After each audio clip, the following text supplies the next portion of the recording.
আসসালামু আলাইকুম ওয়া রাহমাতুল্লাহি ওয়া বারাকাতুহু। আলহামদুলিল্লাহি রাব্বিল আলামিন ওয়াসসালাতু ওয়াসসালামু আলা সাইয়্যিদিল মুরসালিন ওয়া আলা আলিহি ওয়া আসহাবিহি আজমাইন। আউযু বিল্লাহি মিনাশ শাইতানির রাজীম। বিসমিল্লাহির রহমানির রহিম। সুবহানাল্লাযী আসরা বিআবদিহি লাইলাম মিনাল মাসজিদিল হারামি ইলাল মাসজিদিল আকসাল্লাযী বারাকনা হাওলাহু লিনুরিয়াহু মিন আয়াতিনা ইন্নাহু হুয়াস সামিউল বাসীর। সম্মানিত ভাইরা, এই প্রজন্মের শিশু কিশোরেরা, মাহফিলের আওয়াজ যত দূর যাচ্ছে, আমার মায়েরা, বোনেরা, মেয়েরা, কচি কাঁচা শিশুরা, আমরা মহান রব্বুল ইজ্জত ওয়াল জালালের দরবারে তার একান্ত অনুগ্রহের শুকরিয়া জানাই, যিনি আজকের এই বহুল পরিচিত সন্ধ্যায়, যেটাকে আমরা বলি লাইলাতুল মেরাজ, শবে মেরাজ, এই রাতে আমরা কোরআন এবং সুন্নাহ থেকে মহানবীর, বিশ্বনবীর এই বিশাল সফর থেকে মানব জাতির জন্য তিনি কি আনলেন, এটা নিয়ে কথা শুনব। আমরা বলি ইনশাআল্লাহ। এই কথাগুলি যেন আমাদের কাজে আসে, আল্লাহ যেন কবুল করুন, আমরা বলি আমিন। আমার পাশে আমার প্রিয় ভাই, আপনাদের ইমাম খতিব জনাব আলী নূর ভাই বসা।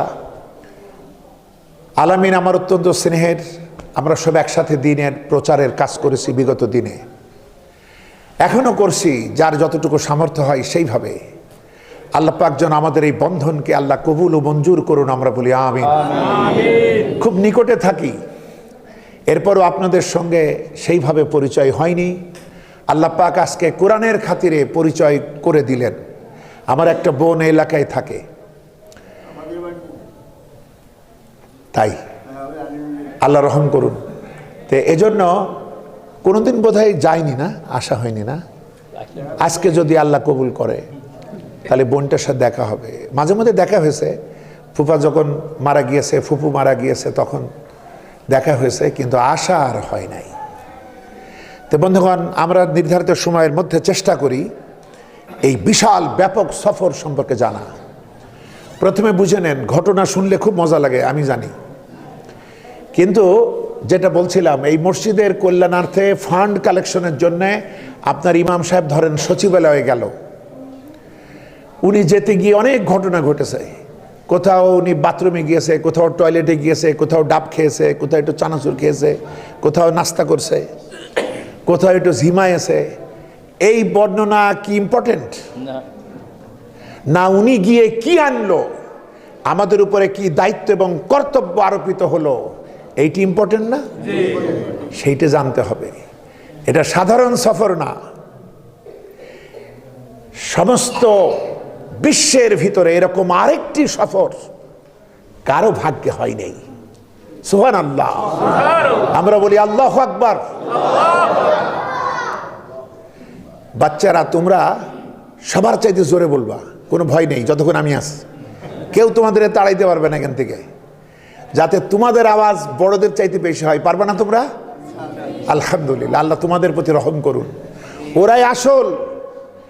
আমি আপনি যখন মারা যাব, আমরা মারা যাব, হুজুর দিয়ে বছরে একদিন দোয়া হবে, কিন্তু সন্তানেরা, এই প্রজন্ম যদি তৈরি হয়ে যায়, আল্লাহর সাথে কথা বলতে পারে, 5 ওয়াক্ত নামাজে 5 বার বলবে কমপক্ষে রব্বির হামহুমা কামা রব্বায়ানি সগীরা।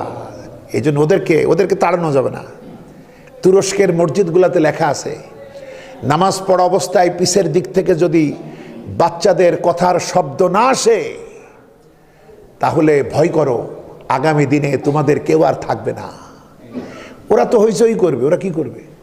হইচই ওদের আমল। যে বাচ্চা চুপ করে থাকে, বুঝতে হবে সে অসুস্থ, আর যে হইচই করে সে সুস্থ। চুপই থাকবে, দেখবেন কিভাবে চুপ থাকে।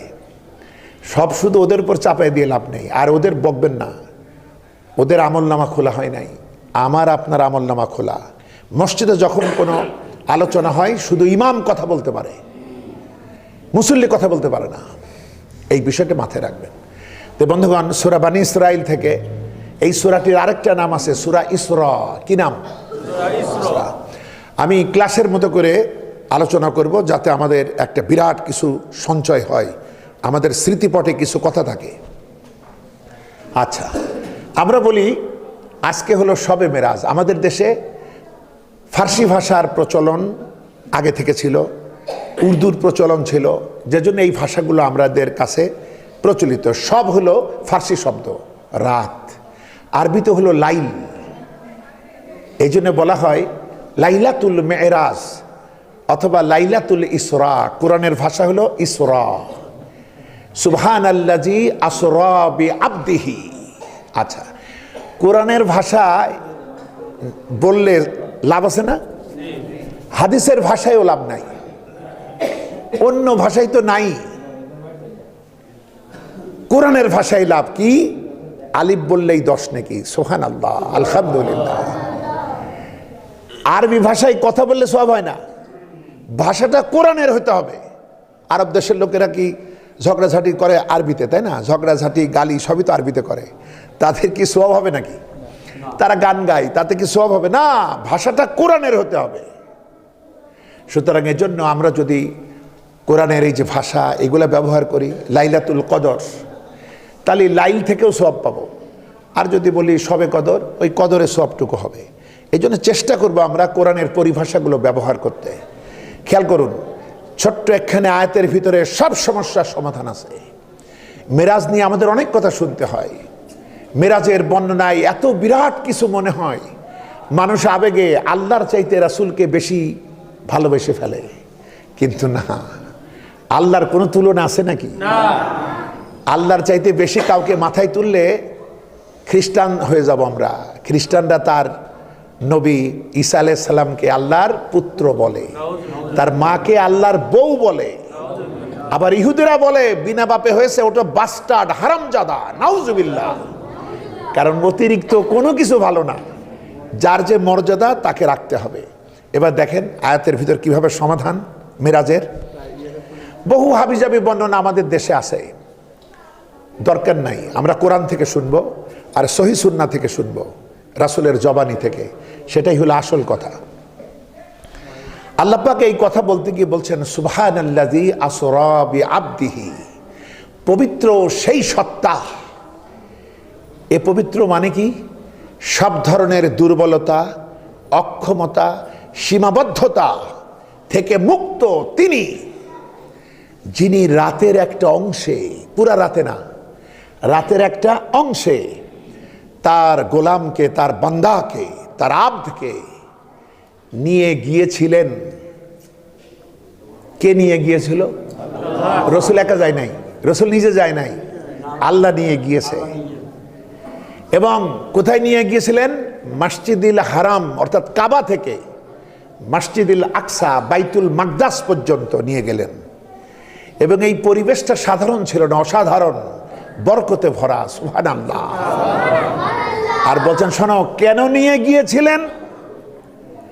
আল্লাহ পাক চাইছিলেন তার কিছু বিশেষ নিদর্শন তিনি দেখাবেন।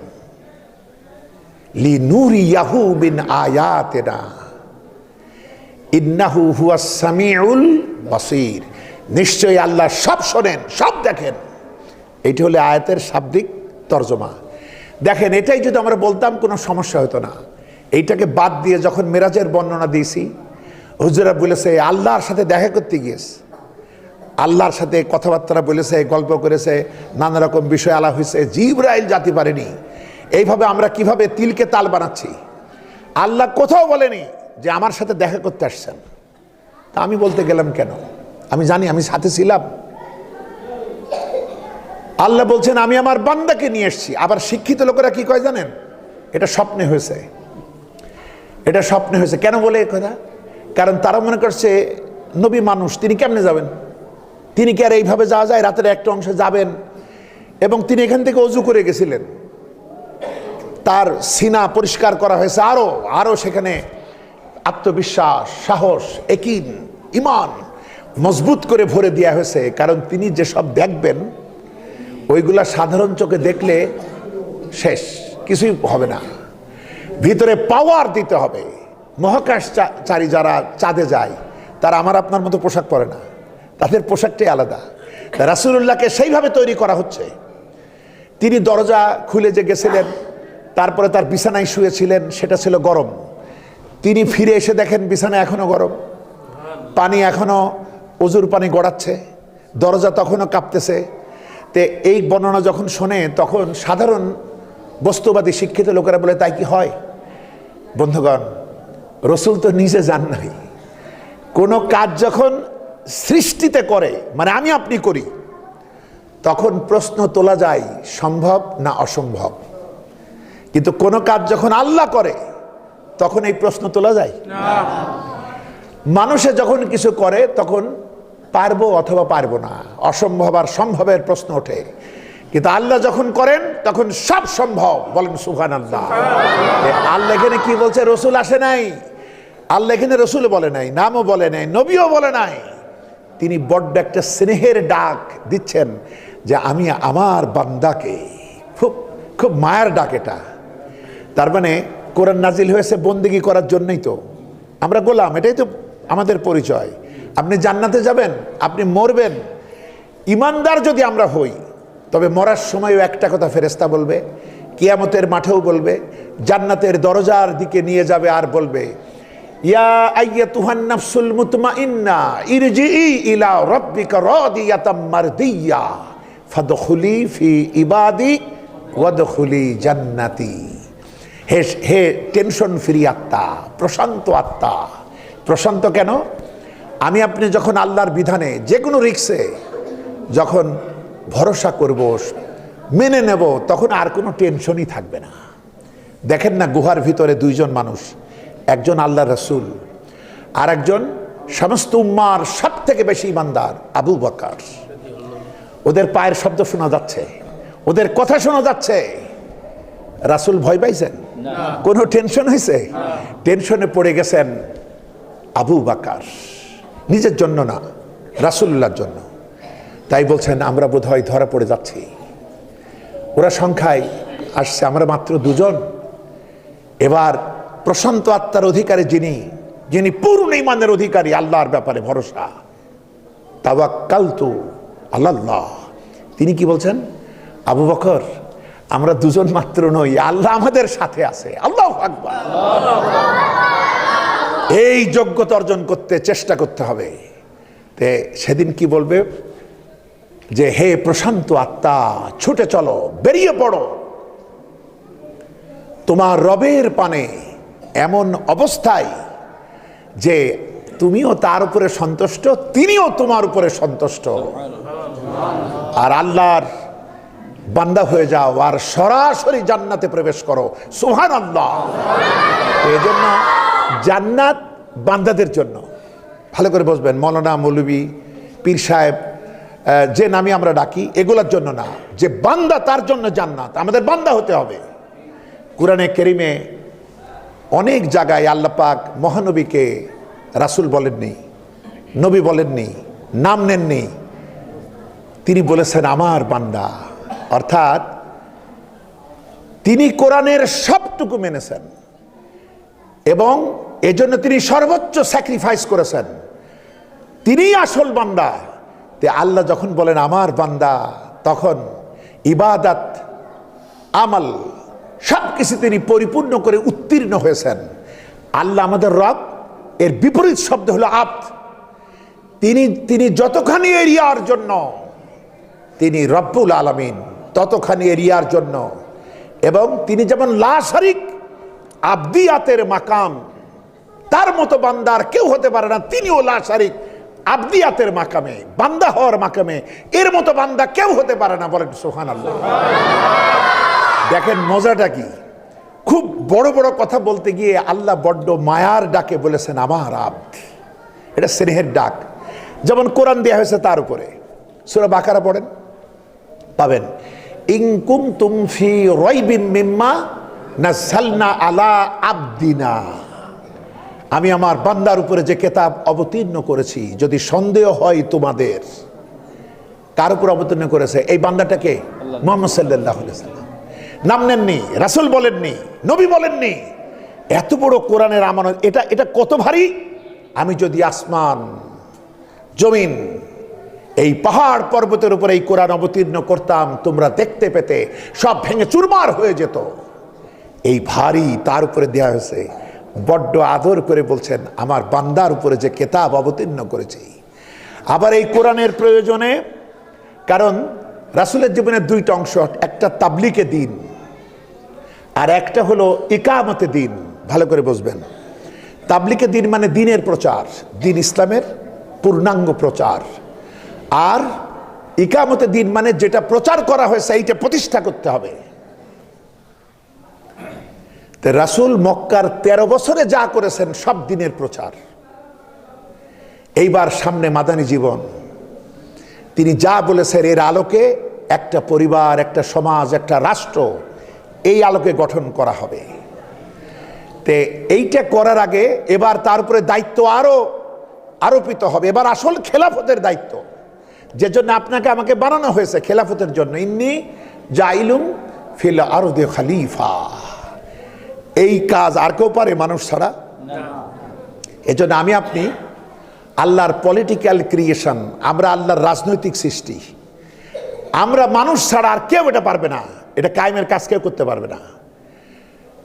তো এখন এই কাজটা করতে হলে আরো কিছু ইলম দরকার।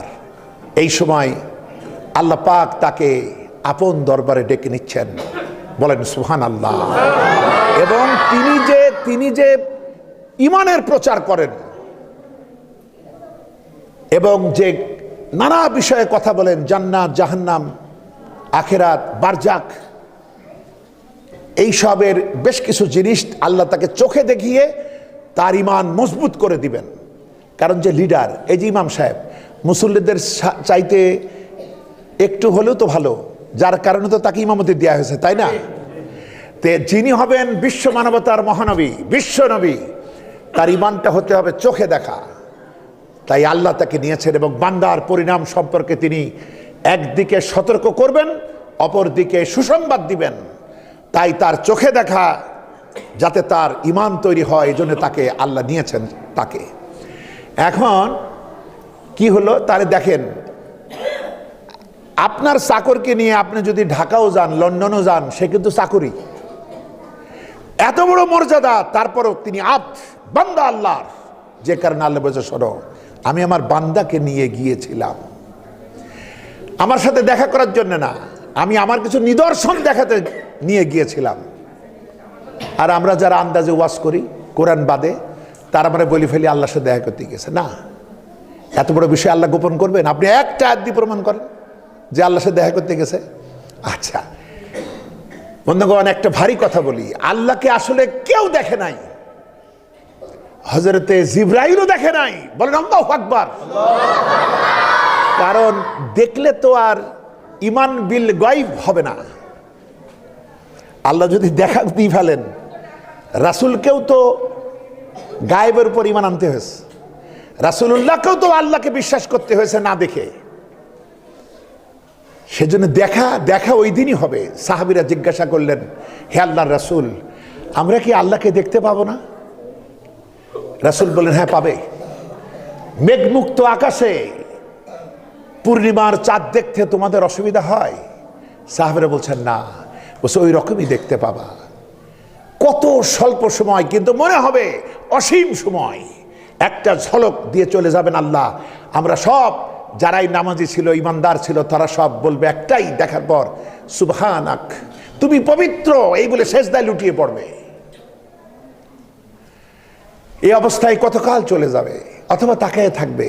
আর বেনামাজিদের সবাই সব কবজাগুলা শক্ত হয়ে যাবে। সবার দেখে সেজদা দিতে গিয়ে আর কবজা কাজ করে না, কারণ অভ্যাস নেই তো, প্র্যাকটিস নেই তো।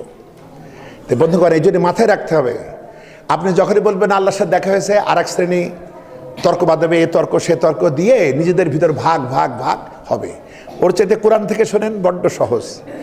আপনি যদি প্রশ্ন করেন কাকে নিয়ে গেল, তাহলে জবাব হলো আল্লাহ তার বান্দাকে নিয়েছেন। বান্দাটাকে মুহাম্মদ সাল্লাল্লাহু আলাইহি সাল্লাম। কেন নিলেন? আল্লাহর কিছু নিদর্শন দেখাবার জন্য। এখানে আল্লাহকে দেখানো বলা হয়নি। সূরা নাজমে গিয়ে পড়ুন 12, 13, 14, 15, 16, 17, 18। এখানে পাবেন 18 নম্বর আয়াতে গিয়ে আল্লাহ পাক বলছেন, আল্লাহ পাক তাকে খুব বড় নিদর্শন দেখালেন। ওই যে নিদর্শন দেখাতে নিয়ে গেলেন, এরপর নিদর্শন দেখালেন, এবং এই আয়াতগুলার মাঝে বলা হচ্ছে তিনি যা দেখেছেন তার অন্তর তার সন্দেহ করে নাই, সেটা তার একিন বিশ্বাস মজবুত হয়েছে। তো তাকে কিছু নিদর্শন দেখাতে নিয়ে গিয়েছিলেন। আচ্ছা, এবং এই পরিবেশটা করেছিলেন অসাধারণ বরকতময়। এটা সাধারণ নিয়মের ভিতরে না, সাধারণ নিয়মে তো এটা হবে না, অল্প সময়ে কাজটা করা হচ্ছে, এটা বিশেষ নিয়মে। এটা একটা ব্যাখ্যা। আরেকটা ব্যাখ্যা হলো এই এলাকাটাই বারাকায় ভরা, বরকতে ভরা, অসংখ্য নবী রাসূলের কবর আছে। তারপরে বিশ্ববাসী যেগুলাকে দাম দেয়, স্বর্ণের খনি বলেন, আরও অন্যান্য তেল বলেন, অনেক কিছু খনিজ উপাদান এই এলাকায় আছে। যে জন্য মানব জাতির শ্রেষ্ঠ নিকৃষ্ট দুশমন ইহুদিরা এটাকে নিরাপদ রাখে না। মুসলমানদের হাত থেকে কিভাবে দখল করব, এই চিন্তা তাদের মাথায় সর্বদাই থাকে। ভেনেজুয়েলার প্রেসিডেন্টকে ইগলের মতো ছো মেরে নিয়ে গেল। কেন? কারণ বিশ্বের সবচেয়ে বড় তেল ভান্ডার ভেনেজুয়েলায়। আমেরিকার আমাদের দেশের পাখির নাম কি? জাতীয় পাখি দোয়েল। আমরা কি সবাই চিনি? আর ওদের পাখি হলো ইগল, যে ছো মেরে নিয়ে যায়। ভেনেজুয়েলার প্রেসিডেন্ট এবং তার বউকে ছো মেরে নিয়ে গেল। দেখছেন কিরকম কায়দা তাদের। তো বন্ধুগণ, আল্লাহ তাই বলছেন খুব সহজ, যে পবিত্র সেই সত্তা, কাজটা তো আমি করেছি, নবী আমার কাছে আসে নাই, আমি তাকে নিয়ে এসছি। সুতরাং তোমার তো সমস্যা কি? তুমি এটাকে কেমনে অসম্ভব মনে করো? আচ্ছা, নিয়ে গেলেন তার কিছু নিদর্শন দেখাতে। বন্ধুগণ, এই ঘটনা ঘটছে তখন রাসূলের মাক্কি জিন্দিগির 12টা বছর পার হচ্ছে। তায়েফের মর্মান্তিক ঘটনা ঘটে গিয়েছে। ভয়ঙ্কর অস্থিরতা নবীজি চারিদিকে অন্ধকার দেখেন, যে কিভাবে আল্লাহর দিন বিজয় হবে। একের পর এক আঘাত, সাহাবীদেরকে অত্যাচার করে বের করে দেওয়া হলো। হিজরত হয়ে গিয়েছে 5ম হিজরি থেকে আবিসিনিয়ায়, আফ্রিকায়, মদিনায়। ক্রমে ক্রমে যারা ঈমান আনে সব পাঠায় দেয়া লাগে। রাসূলুল্লাহ মাত্র গুটি কয়েক, হাতে গোনা কয়েকজন মক্কায় আছেন। আল্লাহ পাক দেখলেন সার্বিক পরীক্ষা নেওয়া হয়ে গেল। কি পরীক্ষা? যে এরা কষ্টের এমন পরীক্ষা দিল যে জান যাবে কিন্তু সত্য তারা ছাড়বে না। তারা সত্যের জন্য আত্মীয় স্বজন বাদ দেবে কিন্তু সত্যকে ছাড়বে না। তারা সত্যের জন্য নিজের জন্মস্থানকে ত্যাগ করতে পারে, সত্যকে ছাড়বে না। এই পরীক্ষায় নবী সহ সব সাহাবারা উত্তীর্ণ হলো। এদের কাছেই আশা করা যায় এই রকম মানুষ যদি ক্ষমতায় যায়, যে সত্য ছাড়ে নাই, আত্মীয় স্বজনকে ছাড়ছে, সে ক্ষমতায় গিয়ে কি স্বজন প্রীতি করবে? না। এই পরীক্ষা দিতে হচ্ছে কিভাবে দেখেন। যে সত্যের জন্য টাকা পয়সা সব ছেড়ে দিয়েছে, সে কি ক্ষমতায় গিয়ে অবৈধ টাকা কামাবে? না। এই পরীক্ষায় উত্তীর্ণ হওয়া লাগবে। তারপরে না, তো এই অবস্থায় সাহাবারা এবং নবীজি উত্তীর্ণ হয়েছেন। এইবার রাসূলের প্রশান্তির জন্য তার সাধনা কমপ্লিট হলো। এবার তিনি কদিন পরেই চলে যাবেন মদিনায় হিজরত করে। সুতরাং তাকে, তায়েফ নিকটে ছিল, মদিনা দূরে, কিন্তু তায়েফই দূরে পড়ে গেল। আর মদিনা রাসূলুল্লাহকে ওয়েলকাম করলো, যে জন্য নাম ছিল ইয়াসরিব। রাসূলকে ভালোবেসে এই শহরের নাম হলো মদিনাতুন নবী। সুবহানাল্লাহ, আলহামদুলিল্লাহ। এত নিকটে থেকে তায়েফ দূরে চলে গেল, আর দূরের মদিনা কাছে চলে আসলো। তে এখন তিনি আর কদিন পরে যেহেতু যাবেন, বাইরের সাহাবীরাও আসবেন, যারা ওখানে থাকে তারাও আসবেন। এদের নিয়ে কালেমার ভিত্তিতে তিনি একটি ইসলামী সমাজ প্রতিষ্ঠা করবেন, একটা রাষ্ট্র প্রতিষ্ঠা করবেন। ইসলামের আলোকে পরিবার, সমাজ, রাষ্ট্র সব চলবে এই আলোকে। এজন্যে রাসূলুল্লাহকে কিছু বিশেষ সবক দিতে হয়। বন্ধুগণ, এই পৃথিবীতে যেমন অসংখ্য প্রদেশ আছে, আবার মহাদেশ আছে। সমস্ত প্রদেশগুলাতে কেন্দ্রীয় সরকারের গভর্নর থাকে। তো এই পৃথিবীও একটা দেশ আল্লাহর কাছে। এরকম অসংখ্য গ্রহ নক্ষত্র আছে, এগুলো ভিন্ন ভিন্ন দেশ। এই সমগ্র বিশ্বলোক এটা আল্লাহর কাছে তার এক বিরাট রাজত্ব। আল্লাহ পাক বিভিন্ন জায়গায় নবী রাসূল পাঠান, তারা সেই গভর্নরের দায়িত্ব পালন করে, আল্লাহর দেখানো শিক্ষা অনুযায়ী তারা কাজ করে। এখন এবার এই প্রথম পূর্ণাঙ্গ আকারে শরিয়া কায়েম হবে রাসূলের কাছে। কিন্তু এটা তো সহজ না। এটা সহজ? ইসলামী রাষ্ট্র করা সহজ? এই যে আমরা সবাই নামাজ পড়লাম, এখন সবাইকে আমরা চাই ইসলামের বাক্সে ভোট দেবো? আমরা নামাজ পড়বো। আমাদের নেতারা, কিছু কিছু নেতা আছে এমন, তারা কি বলে, শরিয়া আমরা মানি না, আমরা আমাদের বাপদাদা নিজের মন গড়া আইন চালাবো। টকশো দেখেন, টকশোর ভিতরে কিছু লোক বলবে আপনারা গিয়ে শরিয়া আইন চালাবেন না তো। তখনই বলা দরকার তুই চোর, তুই শরিয়াকে ভয় পাস কেন? তার মানে চোরের হাত কাটা আইন হবে, মদ খাইলে শাস্তি হবে, ব্যভিচার করলে শাস্তি। এখন টকশোওয়ালাদের বড় কষ্ট, মিডিয়াওয়ালাদের কষ্ট, হ্যাঁ এটা করবে নাকি? আরে বেটা, তুই যদি সাধু হোস তবে চোরের হাত কাটাই তোর সমস্যা আছে? বন্ধুগণ, আপনারা যারা জেল খেটেছেন, জেলে গিয়ে দেখেছেন কোন চোররা কি কোনোদিন চোরের হাত কাটা আইনের বিরুদ্ধে মিছিল করেছে জেলখানায়? যে চোরের হাত কাটা আইন মানি না, মানবো না, এসব মিছিল করেছে চোররা বাধা দেয় না। বাধা দেয় কারা? যারা কলমের খুসাই এই বিশাল জাতির কোটি কোটি ডলার যারা আত্মসাৎ করে, ওরা বাধা দেয়। কারণ ওরা জানে ছোট চোররা স্যান্ডেল চুরি করেছে, এটা ওটা চুরি করেছে, গাছের ফল টল পেটের জ্বালায় চুরি করেছে, এতে ইসলাম হাত কাটবে না। ইসলাম পেটে না দিয়ে পিঠে কিল মারে না। কিন্তু আমরা যারা সরকারের দায়িত্ব পালন করে পুকুর চুরি করি, সাগর চুরি করি, এই আইন যদি জারি হয় শরিয়া, তাহলে বিসমিল্লাহ হবে আমাদের উপরেই। বুঝতে পেরেছেন? এই জন্য তারা বাধা দেয়, তাদের বড় কষ্ট। তুই বেটা সাধু হলে সমস্যা কি? যেখানে এই প্রজন্মের তরুণদেরকে কতভাবে নষ্ট করা হলো, কিন্তু তরুণরা নষ্ট হয় নাই, তারা জবাব দিয়ে দিয়েছে। বলেন আলহামদুলিল্লাহ। বেপর্দা নারীরাও পর্দা চাচ্ছে, নৈতিকতা চাচ্ছে, শালীনতা চাচ্ছে। বিশ্ববিদ্যালয়ে দেখেন নাই সেসব? তো বন্ধুগণ, কারণ কি? শরিয়া হোক যায় আসুক, আপনার কোনো কষ্ট নাই। এই আমার মাথা থেকে পা পর্যন্ত সমস্ত অর্গান, অঙ্গ প্রত্যঙ্গ যিনি বানিয়েছেন তিনি এই কোরআন দিয়েছেন। বলেন আলহামদুলিল্লাহ। আমার কি আল্লাহ যে আমারে বানালেন, আমার কি এমন কোনো বেখাপ্পা আছে যে না হাতটা ভিতরে না থেকে বাইরে থাকলে ভালো হতো, চোখটা পেছনের দিকে হলে ভালো হতো, এরকম মনে হয় আমাদের? তাহলে তিনি কি সুন্দর ভারসাম্য করে গড়েছেন। তো যিনি আপনাকে গড়েছেন, যিনি আপনাকে সৃষ্টি করেছেন, তিনি জানেন এই যে খাবার খাই, ওই গাছ, ওই পত্র পল্লব, ওই ফল ফলাদি, ওই গোশত, মাংস, যাই বলি, মাছ, এর সঙ্গে আমার জিহ্বার সম্পর্ক আছে না? তার মানে পাখিকে যিনি সৃষ্টি করেছেন, জিহ্বাটাকেও তিনি সৃষ্টি করেছেন। আবার কত রকম স্বাদ, খাইলেই হবে না, গিয়ে হজম করে আবার শক্তি পেতে হবে। তার মানে পাকস্থলীও তিনিই সৃষ্টি করেছেন। তো যিনি সৃষ্টি করলেন তিনি জানে না তোমার কি প্রয়োজন, তোমার তো কষ্ট কেন। এই জন্য বলা দরকার, বেটা তুই চোর, তুই ব্যভিচারী, তুই মদ্যপ, যে জন্য তোদের মিডিয়ায় এইসব সমস্যা হয়। যে কোরআন আসলে কত সমস্যা, কত রকমের কথাবার্তা তারা বলে। বন্ধুগণ, আমরা বান্দা হব, আর বান্দা হতে হলে বন্দেগী করতে হবে। এই একটা ফরজও অবতীর্ণ হয় নাই লাইলাতুল মেরাজের আগে। নামাজ আসে নাই, নফল পড়ে, রাসূলুল্লাহ পড়ে, সাহাবীরাও পড়ে, জিকির আজগার করে, অনেক কিছু করে, কিন্তু ফরজিয়াত, ফরজের সূচনা হলো লাইলাতুল মেরাজ থেকে। বলেন আলহামদুলিল্লাহ।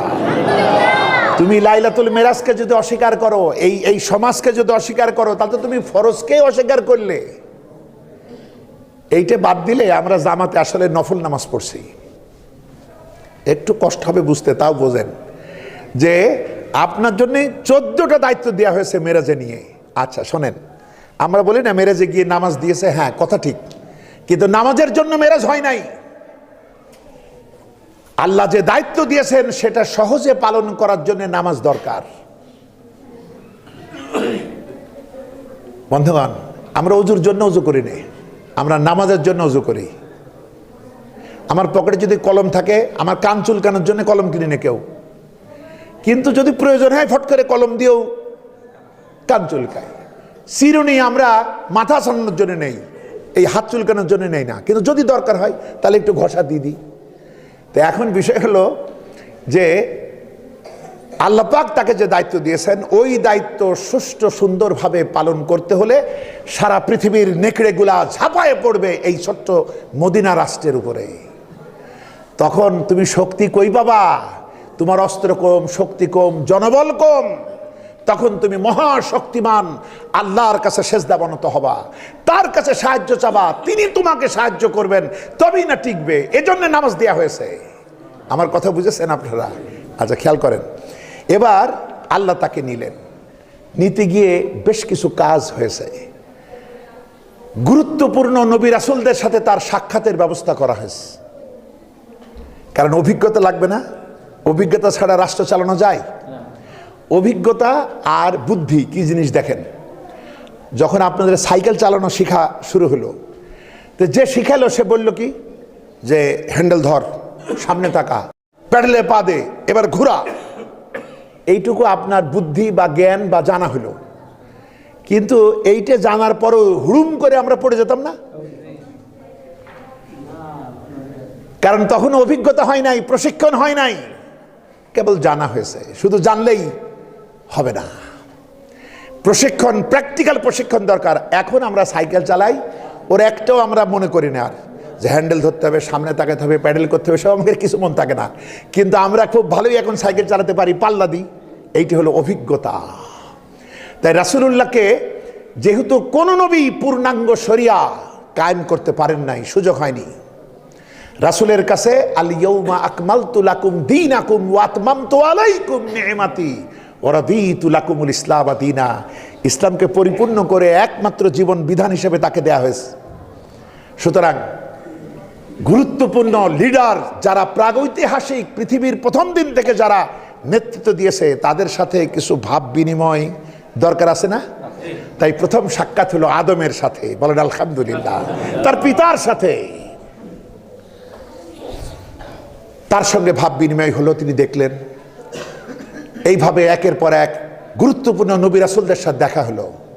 হযরতে মূসার সাথে, হারুনের সাথে, ইদ্রিসের সাথে, হযরত ঈসার সাথে, ইব্রাহিম আলাইহিস সালাম তার পিতা, আরেক পিতা।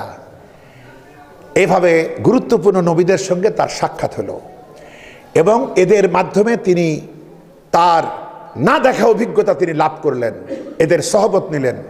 এটার একটা প্রভাব তার কলিজার উপরে পড়ল এবং আল্লাহ তাকে মর্যাদা দিবেন, তাকে বানাবেন সাইয়্যিদুল আম্বিয়া, সাইয়্যিদুল মুরসালিন, নবীদের নেতা, রাসূলদের নেতা বানাবেন। এজন্য বাইতুল মাকদাসে নামাজের ইমামতির ব্যবস্থা করা হলো। হুজুর ইমাম হয়ে নামাজ পড়ালেন, বলেন আলহামদুলিল্লাহ। আচ্ছা, মক্কা থেকে মসজিদুল আকসা পর্যন্ত এই সফরটাকে বলে ইসরা, নৈশ ভ্রমণ, রাতের ভ্রমণ। আর মেরাজ কোনটা? মেরাজ হলো ঊর্ধ্বগমন। এই বাইতুল মাকদাস, ফিলিস্তিন, গাজা, এই ফিলিস্তিনের এই মসজিদ থেকে যায় এবার তিনি রওনা দিলেন বোরাকের পিঠে, ঊর্ধ্বগমন। এইটাকে বলে হাদিসের পরিভাষায় মেরাজ। আচ্ছা, অথবা সিঁড়ি, যে যা দিয়ে তাকে তুলে নেওয়া হবে। বোরাকের গতি তো বিশাল, এক চোখের পলকে প্রথম আসমান। আসমানের গেটের ওপাশ থেকে জিজ্ঞাসা করা হচ্ছে, কে তুমি? সবকিছু একেবারে বিপজ্জনক, রেস্ট্রিক্টেড এরিয়া, সব নিয়মের ভিতরে, যে কেউ ঢুকে পড়তে পারবে না। তখন বলা হলো, জিবরিল। তোমার সাথে কে? মুহাম্মদ। আমরা পড়ি সাল্লাল্লাহু আলাইহি ওয়াসাল্লাম। তাকে কি ডেকে আনা হয়েছে? হযরত জিবরিল আলাইহিস সালাম বলছেন, হ্যাঁ। দরজা খুলে গেল। তিনি এবার প্রথম আসমানে দেখলেন কি নিখুঁত চেহারার একজন সম্মানিত মানুষ, কোথাও কোনো ত্রুটি নাই। আল্লাহ তো নিজ হাতে ইনাকে বানাইছেন, আমাদের পিতা আদম, সেখানে কি কোনো ত্রুটি থাকবে? নিজ হাতে। হযরত আদম ডান দিকে তাকান, খুশি হন, বাম দিকে তাকান, ব্যথা পান, কাঁদেন। হযরত জিবরাইল পরিচয় করে দিল, ইনি আপনার পিতা আদম।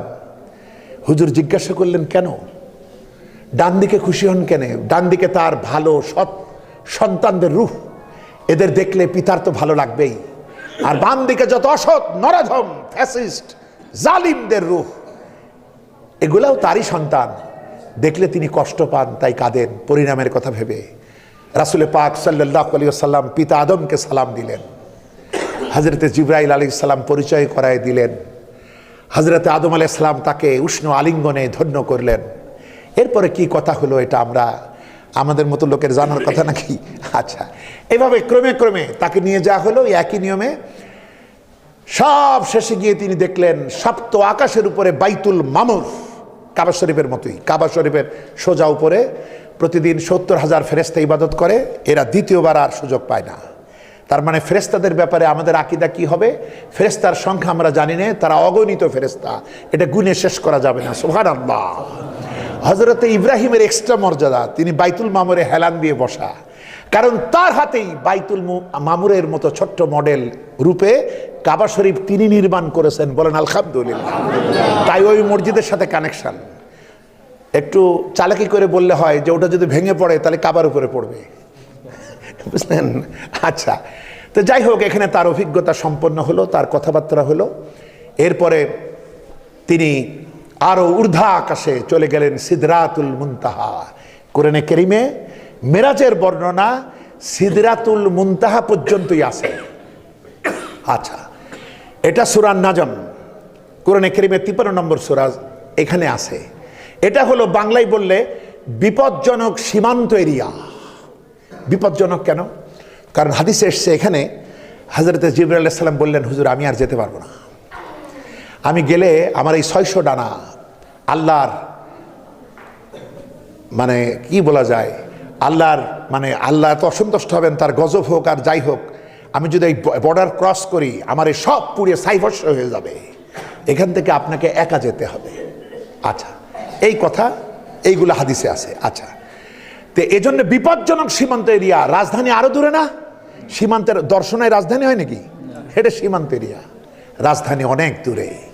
বন্ধুগণ, এরপরে বলা হচ্ছে, এরপরে ওহির মাধ্যমে আল্লাহ পাক তাকে জানালেন। তো ওহি জিবরাইলের মাধ্যমে হয়, ওহি ইশারার মাধ্যমে হয়, ওহি সরাসরি আল্লাহ দেন, স্বপ্নের মাধ্যমেও হয়। তে আল্লাহ যেভাবে পারেন তিনি দিয়েছেন, তিনি যেটা প্রয়োজন মনে করেছেন সেভাবে আল্লাহ পাক তার নবীকে দিয়েছেন।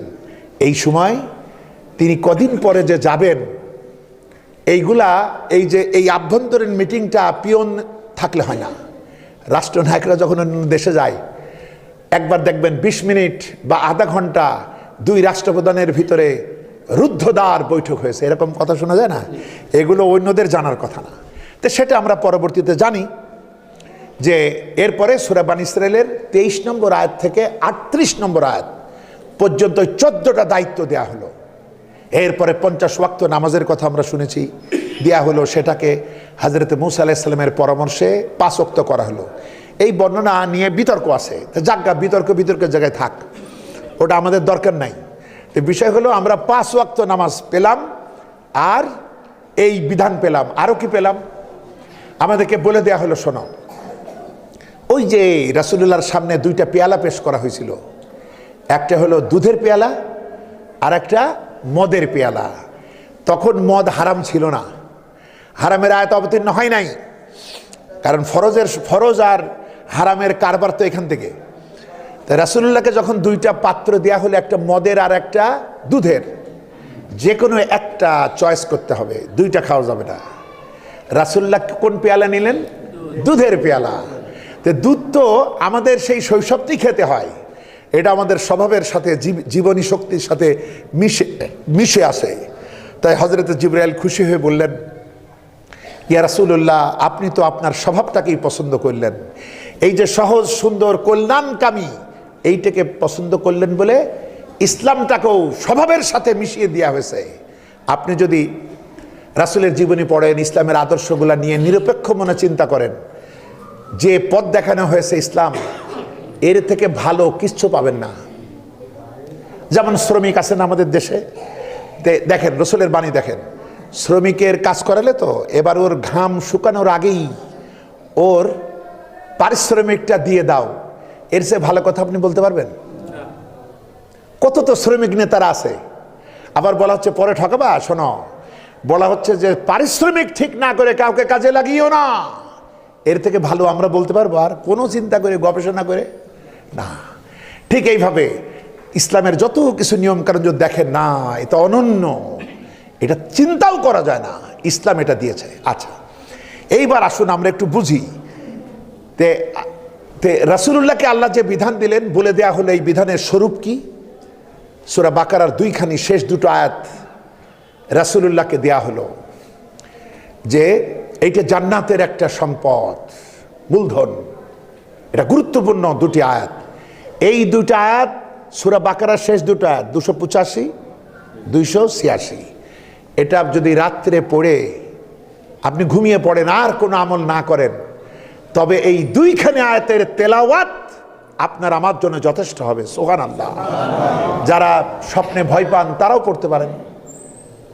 সূরা বাকারা পড়লে তো সবচেয়ে ভালো, এত সম্ভব হয় না তাহলে এটা পড়বেন। যাদের মোবাইল আছে ওই বাজার থেকে বলবেন এই দুটো আয়াত অর্থসহ সেট আপ দিয়ে দাও, শুনতে শুনতে মুখস্থ হয়ে যাবে। কারণ আমাদের মাতৃভাষা তো এটা না, যে জন্য মানে আমরা বুঝি না। সাহাবারা যখন পড়তেন মানে বুঝেই পড়তেন। এই লাভটা হলো মানে বুঝার উপরে, আর না বুঝে পড়লে সেটা মন্ত্র, আর বুঝে পড়লে জ্ঞান, নেক আমল। আলহামদুলিল্লাহ। আচ্ছা, এখানে আরো কি বলা হলো শোনো, তোমাদের যে আদর্শটা দিলাম, যে দায়িত্ব দিলাম, এটা হলো তোমাদের স্বভাবের সাথে মিল। এবং কেমন? লা ইউকাল্লিফুল্লাহু নাফসান ইল্লা উসআহা, তোমাদের সাধ্যের অতিরিক্ত বোঝা আমি চাপাই নাই। এ শরিয়া, এ বিধিবিধান সব তোমাদের ক্ষমতার ভিতরে।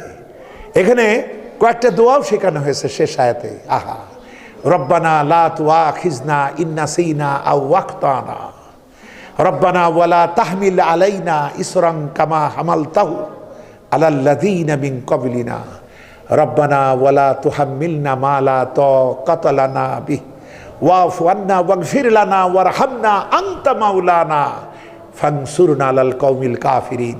হে আমাদের রব, আমরা যদি ভুলে যাই কিংবা যদি ভুল করি তবে তুমি আমাদের পাকড়াও করো না। বলেন আমিন। কি দরদ আল্লাহ শিখাচ্ছে আমাদেরকে, এই শেষ জামানার উম্মাদেরকে রাসূলের মাধ্যমে, যে আমরা যদি ভুল করি কিংবা ভুলে যাই তুমি যেন আমাদের পাকড়াও করো না। আমাদের আগের উম্মার উপরে যে ভারী বোঝা তুমি চাপাইছিলে, ওই রকমের ভারী কিছু আমাদের উপরে চাপাইও না। তুমি আমাদেরকে ক্ষমা করো, আমাদের প্রতি রহম করো, দয়া করো, এবং কাফেরদের বিরুদ্ধে আমাদেরকে জয়যুক্ত করো। আমরা বলি আমিন। আচ্ছা, কাফেরদের বিরুদ্ধে জয়যুক্ত তার মানে মুসলমানদের একটা প্রতিপক্ষ থাকে। সাহাবীদের প্রতিপক্ষ ছিল না? তারা তো জিহাদের ময়দানে ছিল। আমাদের কেউ প্রতিপক্ষ নাই। আমরা এ দোয়া করার অধিকারও তো আমাদের নাই। প্রতিপক্ষ থাকতে হবে। ইসলামের জঘন্য দুশমনদের মোকাবেলায় আপনাকে আমাকে জিহাদের উত্তপ্ত ময়দানে দাঁড়াতে হবে। রাসূলুল্লাহ বলছেন, আমার ইচ্ছা হয় আমি জিহাদ করি, শহীদ হই, আবার জিন্দা হই, আবার জিহাদ করি, শহীদ হই, আবার জিন্দা হই, আবার জিহাদ করি, আবার শহীদ হই। আল্লাহু আকবার। আর আমাদের ধরে সাপ বানাইছে যে এই তোমরা অস্ত্রপাতি রেখো না, সব অস্ত্র থাকবে আমেরিকার, সব অস্ত্র থাকবে ইসরায়েলের, আর তোমাদের যাতে জায়গা মতো শেষ করে দেওয়া যায় ফু মেরেই, ওই যে সো মেরে নিয়ে চলে যাচ্ছে। আর একটা মুসলমান দেশ বলতে পারে না অস্ত্রগুলো আগে তুই শেষ কর তারপর আমরা শেষ করি। আমাদের ভয়টাই তো তোর পানে, তুমি অস্ত্র সব রাখবার, আমাদের শেষ করতে হবে, মানেটা কি? বন্ধ করে এবার আসুন, এবার সেই 14 দফা। তো এই 14 দফা করতে গেলে রসুলের সাথে রোমানদের মোকাবেলা হয় নাই, রসুলের সাথে পার্সিয়ানদের মোকাবেলা হয়েছে, আরব জাহানের মোকাবেলা হয়েছে, আত্মীয় স্বজন যারা ক্রিমিনাল ছিল তাদের মোকাবেলা হয়েছে প্রথম দিকে। তাহলে অত সহজ মধ্যে মদিনা পর্যন্ত মক্কার লোকেরা যুদ্ধ করার জন্য ধায়ে গিয়েছে। সালাত ছাড়া, নিয়মিত নামাজ আদায় করা ছাড়া, এবং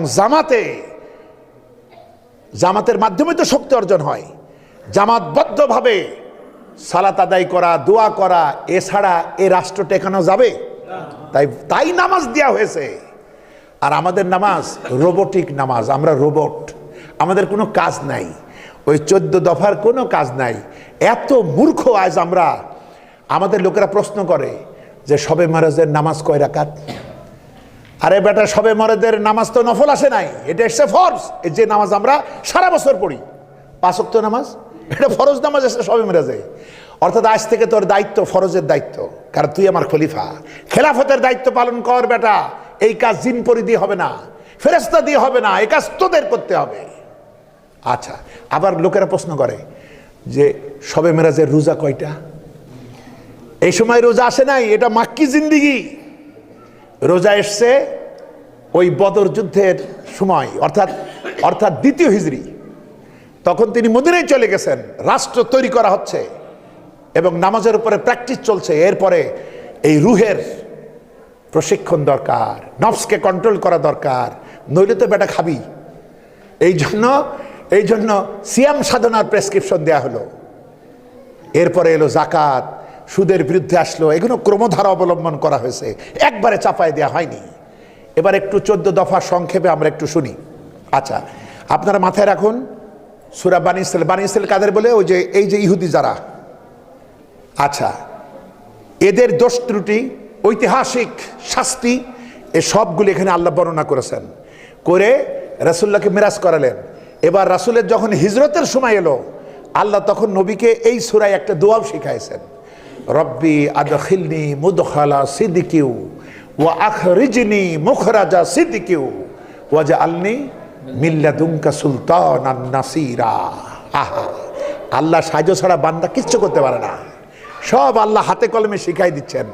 এবার ওই 14 দফার দায়িত্ব নিয়ে রাসূলুল্লাহ মক্কা থেকে হিজরত করছেন মদিনায়।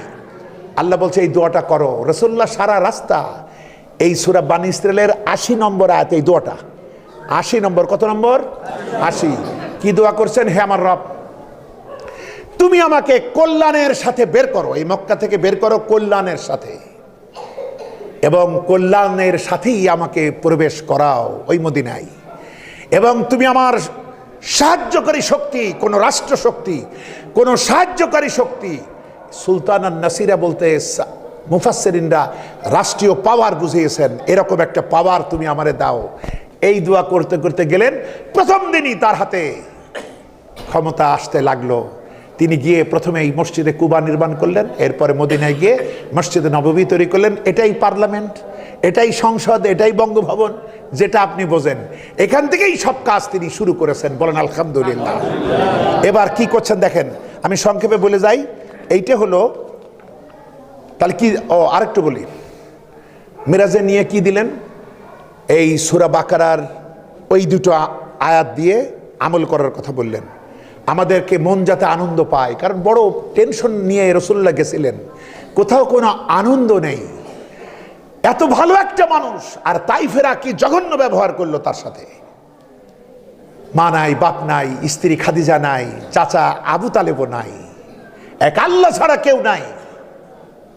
তাই আল্লাহ তাকে নিলেন, নিয়ে তাকে আনন্দের খবর দিচ্ছেন তার মাধ্যমে আমাদেরকে, শোনো, গোনা যদি করো, তওবা যদি না করো, একটা গুনাই একটাই পাপ, কিন্তু যদি ভালো কাজ করো, একটা ভালো কাজ করবি 10 গুণ বাড়াইয়ে দেবো। সুবহানাল্লাহ। এটা সূরা আনামের 160 নম্বর আয়াত বোধ হয়, সূরা আনাম। আচ্ছা, আর আপনার এই হাদিসের মধ্যে এসছে আন্তরিকতার কারণে এই 10 আবার 700 গুণ বেড়ে যায়। সুবহানাল্লাহ। আচ্ছা, এরপরে আল্লাহ পাক এবার তাকে ওই দায়িত্ব দিচ্ছেন 14 দফা। মন দিয়ে শুনুন, 14 দফা। আচ্ছা, আরেকটু কথা বলে দিলে একটু মানে এই শর্টফটে কমবে। শোনেন, রাসূলুল্লাহ যার পথে যেমন নবীদের সাথে তার দেখা হলো, তাদের সঙ্গে ভাব বিনিময় হলো, ভালোবাসা, স্নেহ, শ্রদ্ধা সবই হলো, সব কিছু তিনি বুঝলেন। পাশাপাশি নবীকে এই বারজাক জীবনে কি ঘটছে, এই যে আমাদের কেউ মরলেই কালকেই দোয়া হবে, আল্লাহ ওরে জান্নাতুল ফেরদাউস দাও, সে যেই হোক, জান্নাতুল ফেরদৌস। ফেসবুকে সবাই রে জান্নাতুল ফেরদৌস, কিন্তু আসলে কি হচ্ছে, রাসূলুল্লাহকে দেখানো হয়েছে। এবার আমরা একটু মিলাই, আমরা আসলে কে কোন যোগ্যতায় আছি। রাসূলুল্লাহ হঠাৎ দেখছেন এক জায়গায় কিছু লোক ফসল কাটছে, যতই কাটে ফসল ততই বাড়ে। সুবহানাল্লাহ। রাসূলুল্লাহ অবাক হয়ে দেখে বলছেন, জিবরাইল, এরা কারা? হযরত জিবরাইল বলছেন, এরা আল্লাহর পথের মুজাহিদ, যারা জেহাদ করে, এদের আমল এমন কোনো কিছু ফুরায় না, শুধু বাড়তেই থাকে। সুবহানাল্লাহ। এরপরে নবীজি দেখলেন আর কিছু লোক, তাদের মাথায় বড় পাথর ফেরেশতারা নিয়ে প্রচন্ড রকমে আঘাত করছে, মাথা চুরমার হয়ে যাচ্ছে। কিছুক্ষণ পর অটোমেটিক মাথা আবার স্বাভাবিক হয়ে যাচ্ছে। আবার মায়ের পরে মায়ের পাথর দিয়ে। হুজুর বলছেন এরা কারা? বলছে এরা তারা যারা আলস্য সহকারে, অলসতায় এ মাথা বালিশ থেকে তুলতো না, নামাজে যাবে। ফজরের নামাজ বড় কঠিন না? এইগুলো এখন তো মনে করবেন যে টের পালি আজান যখনই শুনবেন আসসালাতু খায়রুম মিনান নাওম, তখন বলবেন আরে আমি কি মাথায় পাথরের বাড়ি খাবো না মাথা তুলবো? এই মাথা সোজা করে দেবে একেবারে। 3 নম্বর, তিনি এমন কিছু লোক দেখলেন যাদের কাপড়ের আগে পিছনে তালি, আর ওরা পশুর মতো ঘাস খাচ্ছে। তিনি জিজ্ঞাসা করলেন, তাকে বলা হলো এরা তাদের মাল সামান থেকে মানবতার জন্য দান খয়রাত করতো না। আসিনি আমরা এরম অনেক কৃপণ। আচ্ছা, এরপরে আরেক লোক তিনি দেখলেন, একটা লোকের সামনে কাঠের বোঝা খুব ভারী, লোকটা চেষ্টা করে তুলতে পারছে না। তাহলে কি করতে হবে? বোঝা কমাইতে হবে। সে না কমায়ে আরো কিছু বোঝা ওর সাথে যুক্ত করে মাথায় তোলার চেষ্টা করছে। এ বেটাকে এ ক্ষমতা লোভী, এর শুধু দায়িত্ব পছন্দ, চেয়ার পাইলেই বসতে চায়। তোর যোগ্যতা নেই, তুই বেশ আরেকজনকে দায়িত্ব দে, অথবা তুই এটা একটু কম দায়িত্ব নে। এত লোভ, যোগ্যতা না থাকা সত্ত্বেও সে চায় আরো দায়িত্ব দাও। আচ্ছা, তারপর দেখা গেল আরেক শ্রেণীর লোক যাদের জিহ্বা আর ঠোঁট কাঁচি দিয়ে কাটা হচ্ছে। আচ্ছা, জিজ্ঞেস করা হলো এরা কারা? বলা হলো এরা সেই লোক যারা কাণ্ড জ্ঞানহীন বক্তা। কিছু বক্তা আছে আমাদের ভিতরে, তারা শীতকালের ওয়াজ গরমকালে করে, গরমকালের ওয়াজ শীতকালে করে। এক হুজুর গিয়েছে ওয়াজ করতে গিয়ে শীতকালের ওয়াজ গরমকালে করে ফেলেছে, যে খবরদার মহিলাদের কাপড়ের কাঁথা গায়ে দেওয়া যাবে না, হারাম। রাত্রে উনি আসে, গ্রামের সব কাঁথাই মেয়ে লোকের কাপড়ের, কেউ আর তার কাপড় দিইনি, শীতে কাঁপছে। একবার বলেছে কই তোমরা কিছু দিচ্ছ না? বলছে হুজুর আমাদের তো মেয়ে লোকের কাপড় দিয়েই তো কাঁথা সব তৈরি, এছাড়া তো আমাদের কিছু নাই। শীতে কাঁপতে এবার যখন বাড়ি গেছে, বউ বলছে তোমার এই অবস্থা কেন? বলছে আরে আমি এই ওয়াজ করিলাম, তারপরে লোকে আর আমার কাঁথা দেয়নি। বলছে এইটাই তো তোমার সমস্যা, তুমি গরমকালের ওয়াজ শীতকালে করতে গিয়েছো কেন? বন্ধুগণ, এই কাণ্ড জ্ঞানহীন কিছু বক্তা আছে যারা এই কথা বলতে গিয়ে এমন কিছু কথা বলে তারা সমাজে অসন্তোষ তৈরি হয়, ঝগড়াঝাটি হয়। কারণ বহু রকম লোকজন তো মাহফিলে থাকে, সব কি এক দলে থাকে? সুতরাং হিকমা দিয়ে কথা বলতে হয়, না হলে কিয়ামতে ওই হুজুরের জিব্বা বা ওই নেতা, শুধু হুজুর না, খুশি হন না, নেতারাও তো বাধায়, পেঁয়াজ বাধায় না বিভিন্ন কথাবার্তা বলে। এদের আমাদের 2 রকমের নেতা, একটা ধর্মীয় নেতা আর একটা রাজনৈতিক নেতা। এদের ঠোঁট আর জিব্বা কাঁচি দিয়ে কাটা হবে। এরপরে তিনি দেখলেন এক স্থানে একটা বড় পাথর, সেই পাথরের ভিতরে একটা ছোট ছিদ্র, এর মধ্য দিয়ে একটা বড় গরু বের হয়ে আসলো। এসে চিন্তা করছে কোথায় আসলাম, সে আবার ওই গর্ত দিয়ে ঢুকবে ভিতরে, কিন্তু ওই ছোট ছিদ্র দিয়ে আর যাইতে পারে না। কি চেষ্টা করে সে, কিন্তু ঢুকতে আর পারে না। তো বলা হলো এরা কারা? বলা হলো এরা ফিতনা সৃষ্টি করে, এমন কিছু কথা বাদায় পরবর্তীতে সমাজে খুব মারাত্মক অস্থিরতা তৈরি হয়। এরা ফিতনা সৃষ্টিকারী। এক সময় বুঝতে পারার পর এবার মিটাতে যায়, আর মেটে না, এই আগুন আর নেভে না। সুতরাং কথাই সাবধান হতে হবে। ধনুক থেকে বের হওয়া তীর আর জবান থেকে বের হওয়া কথা, এগুলো ফেরানো যায় না। আচ্ছা, এরপরে দেখা গেল কিছু লোক তারা নিজেদের গোশত কেটে খাচ্ছে, নিজেদের গোশত নিজেরাই খায়। এরা কারা? বলা হলো এরা পরের বিরুদ্ধে মিথ্যা অপবাদ, মিথ্যা দোষারোপ করে। এই যে রাজনৈতিক নেতা আর মিডিয়া, এরা নিরপরাধ মানুষদের ভিতরে নানা রকমের দোষ দেয় না, অপবাদ দেয়, অন্য দলকে কি করে নষ্ট করা যায়। এই অপবাদকারী লোকেরা নিজের গোশত নিজেরা কেটে খাবে। এরপরে দেখা গেল আরেক শ্রেণীর লোক, এদের হাতের নখ তামার তৈরি, যা দিয়ে তারা চেহারা এবং বক্ষ তারা ছিঁড়ছে, খামচাচ্ছে। এরা কারা? বলে এরা গীবতকারী, মানুষের অসাক্ষাতে তারা দুর্নাম দিত। এরপরে দেখা গেল কিছু লোক যাদের ঠোঁট উটের মতো মোটা, তারা আগুনের টুকরা খাচ্ছে, ধরেন আগুনের পাথর, এই সবগুলো তারা অনবরত পাগলের মতো গলধকরণ করছে আর কষ্ট পাচ্ছে।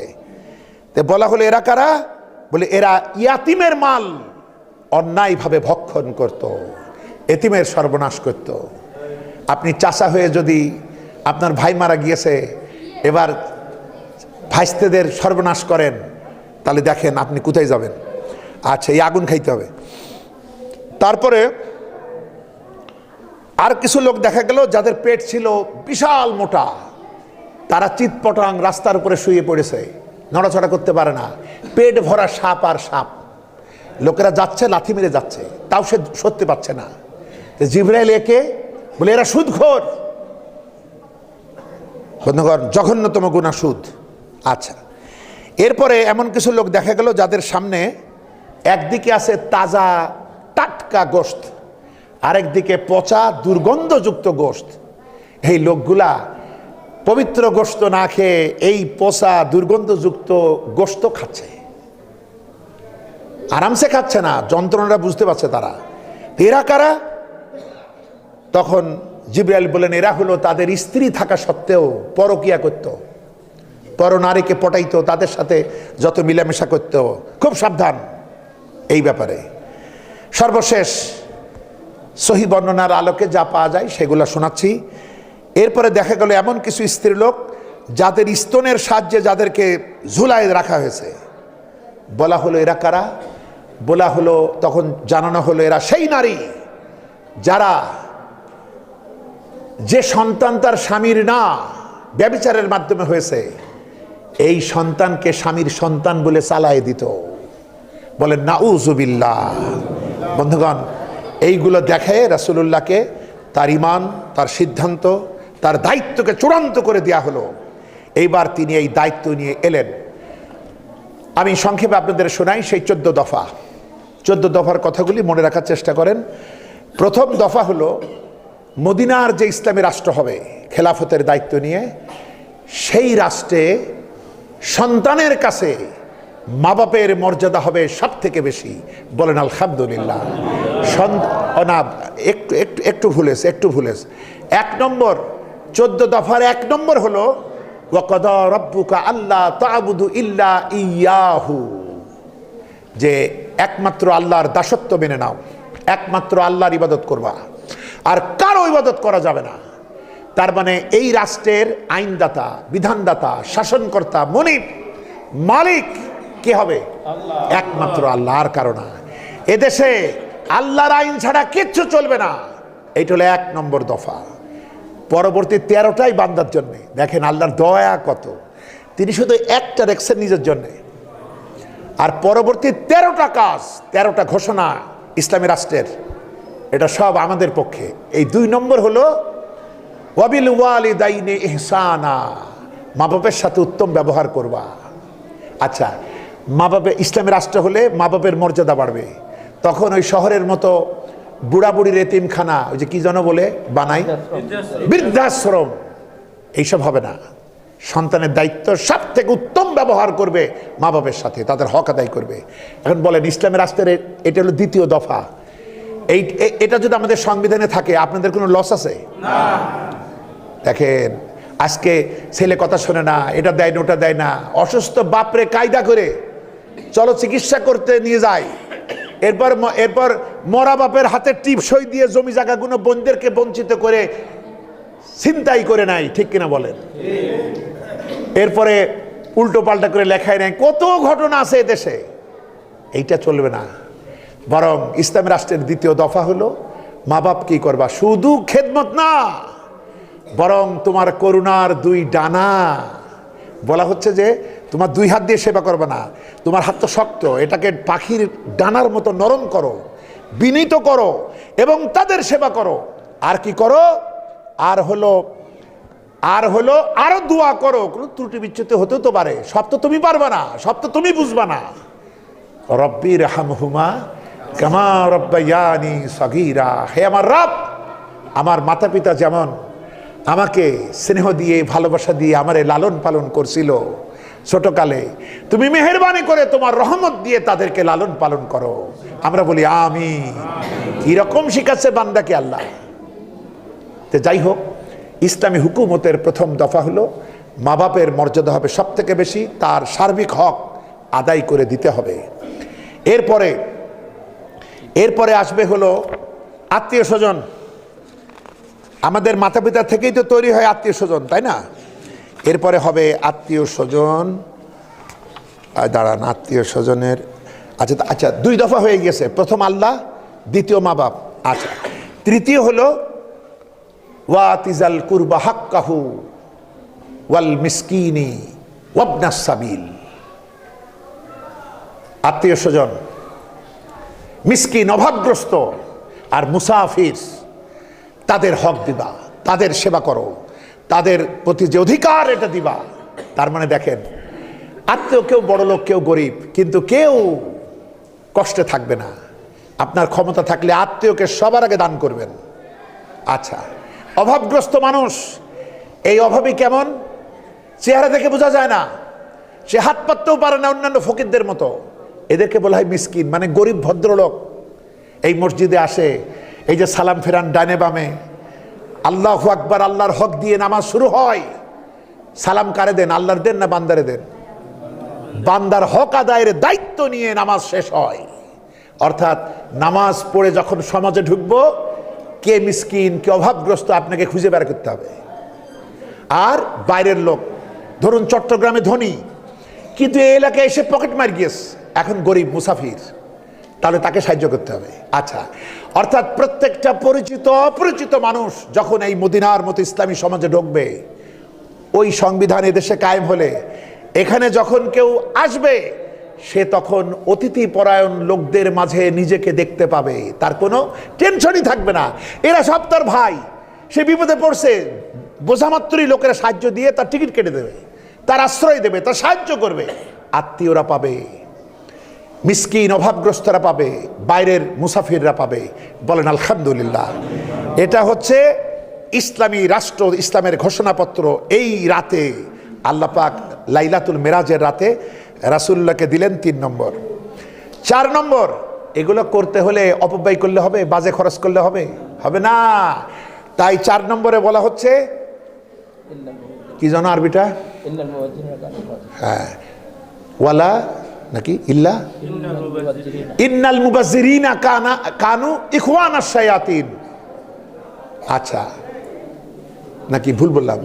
ইন্নাল মুবাজ্জিরিনা, ও না, এর আগে আছে ওয়ালা তুবাজ্জির তাবজিরা, অপব্যয় করো না।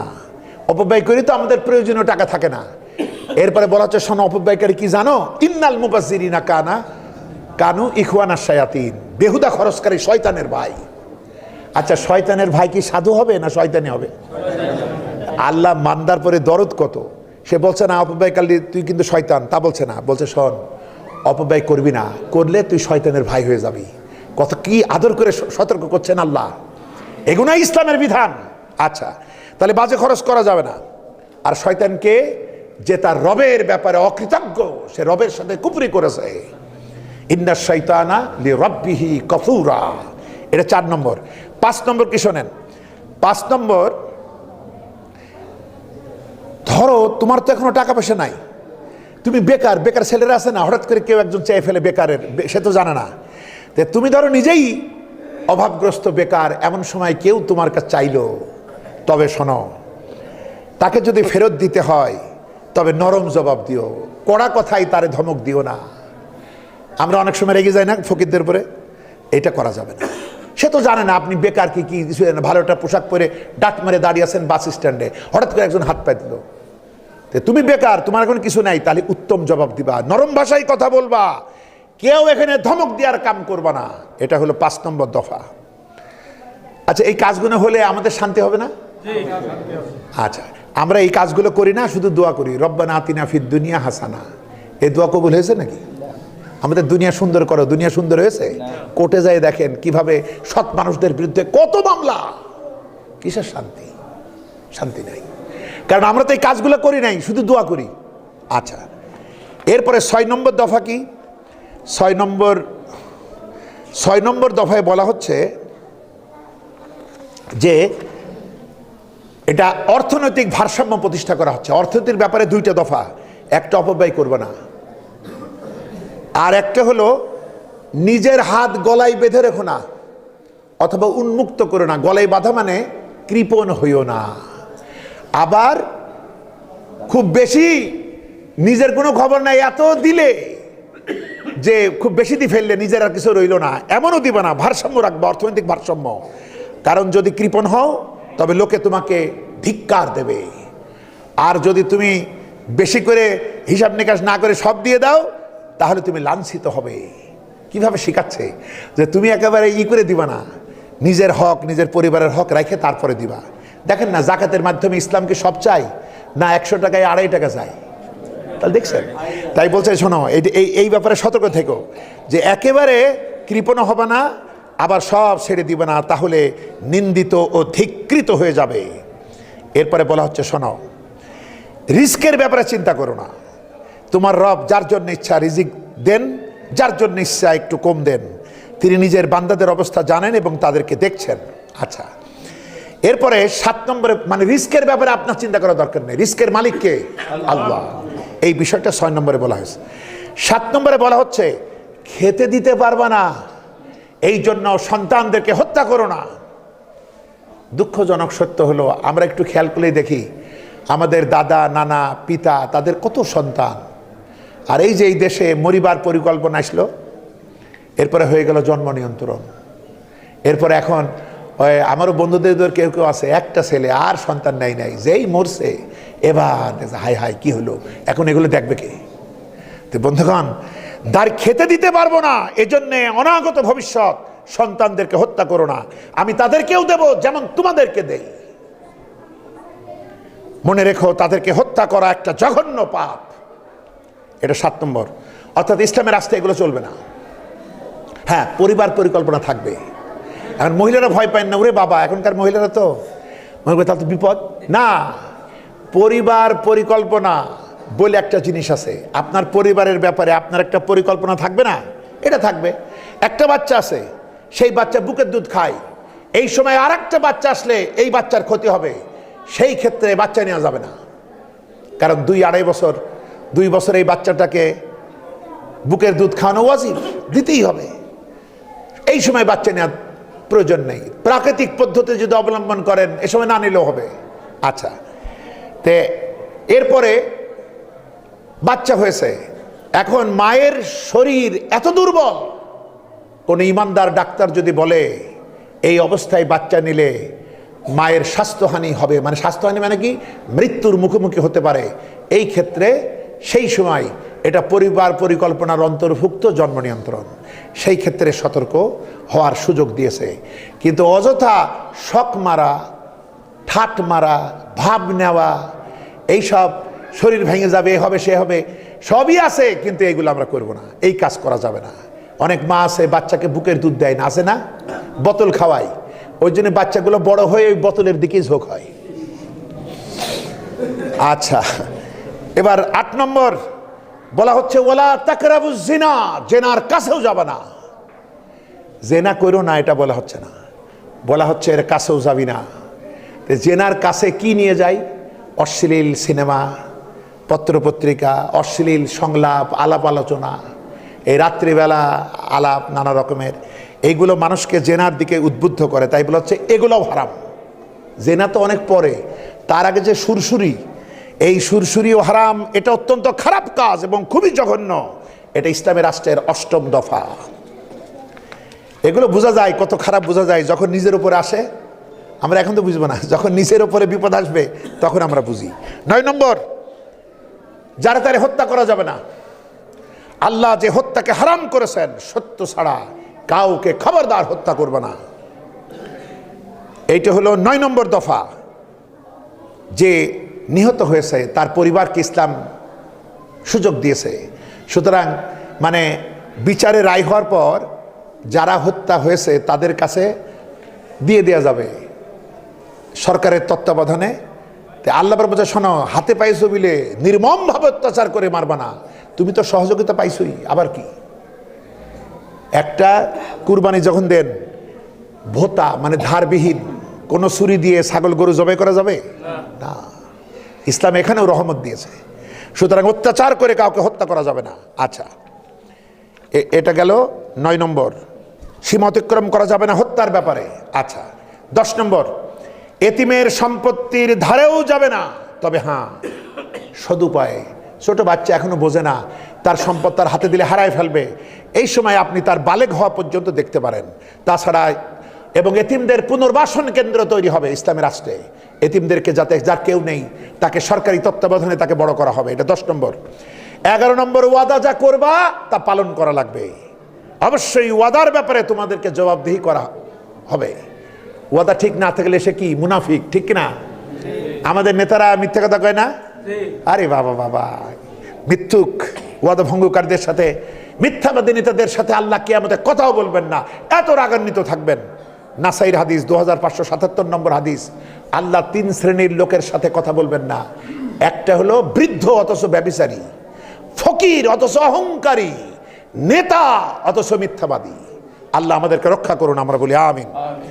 এবার 12 নম্বরে, মেপে দেওয়ার সময় ঠিক করে মাইপে দিবা, ওজনে কম দেবেন, খাদ্যে ভেজাল মিশাবেন, এইটা ইসলামের রাষ্ট্র কখনোই সহ্য করবে না। এই কাজগুলো হলে আমাদের ক্ষতি না ভালো? সাধুর কোনো সমস্যা নেই, সরল মানুষের কোনো সমস্যা নেই, ওই দুর্নীতিবাজ ধান্দাবাজদের অসুবিধা, তাই তারা এত রকমের কাম করে, বাধা দেয়।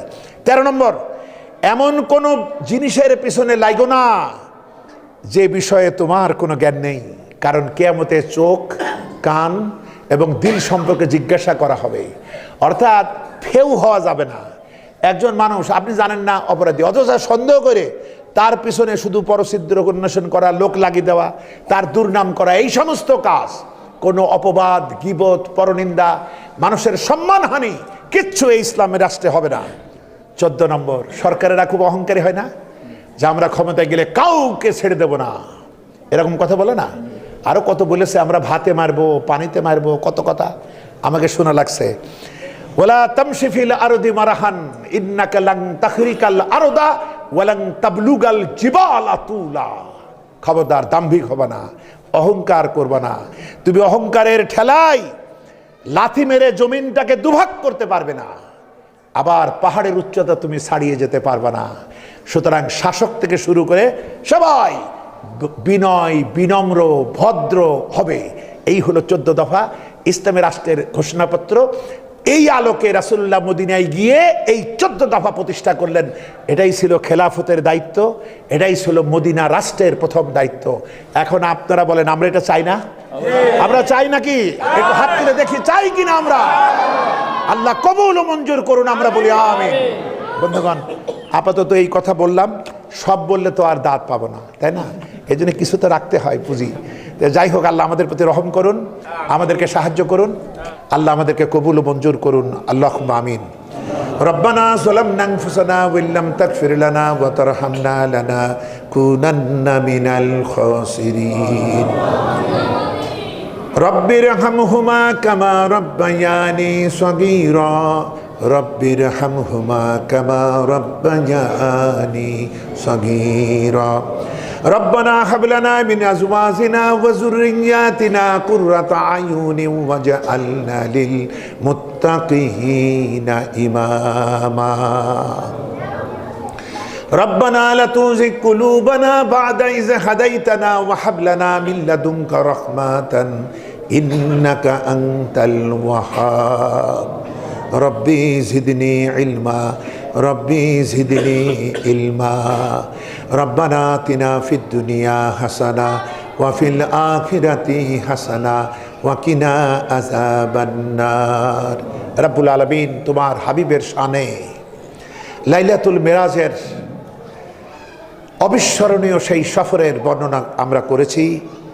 পাশাপাশি আল্লাহ, এখানে তুমি যে দায়িত্ব দিয়েছিলে, যে নিয়ামত দিয়েছিলে, যে ফজিলত দিয়েছিলে আল্লাহ, সেগুলো নিয়েও আমরা মোটামুটি আলোচনা করেছি। আল্লাহ, তোমার হাবিবের মাধ্যমে প্রাথমিকভাবে 14 দফার ভিত্তিতে যে ইসলামী রাষ্ট্র, ইসলামী সমাজ প্রতিষ্ঠিত হলো, আল্লাহ এরকম একটি সমাজ আমরা যেন এই কোরআনের আলোকে প্রতিষ্ঠা করতে পারি তৌফিক তুমি দান করে দাও।